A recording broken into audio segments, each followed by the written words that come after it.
News 5 visited Barangay Tumpa in Camalic Albay, one of the areas closest to the 6-kilometer permanent danger zone around Mayon volcano.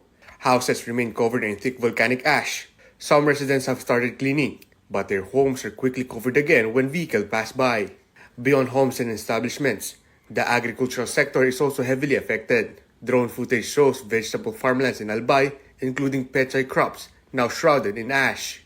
Rice fields that were expected to be harvested by the end of the month have also been covered in volcanic dust.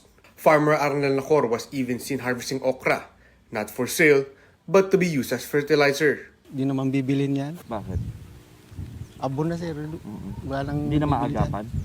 Hindi na. Pag ganyan, wala na yan. Tuyo na yan.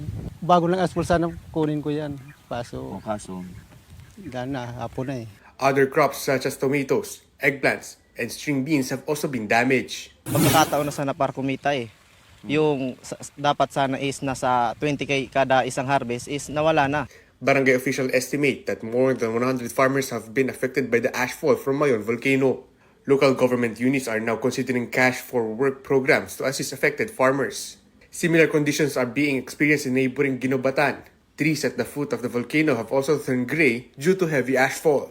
Multiple fire trucks from various local governments in Region 5 have been deployed to assist in flushing operations.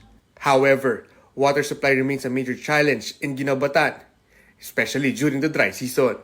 Governor Noel Rosal visited Barangay Miisi in Daraga, where thick volcanic deposits were discovered as a result of pyroclastic flow and rockfall activities from Mayon volcano. The deposits are reportedly more than 100 meters deep, covering gullies and vegetation in the area. That's in the boundary of the 6 kilometers permanent danger zone. Pero maraming nagtatanim doon.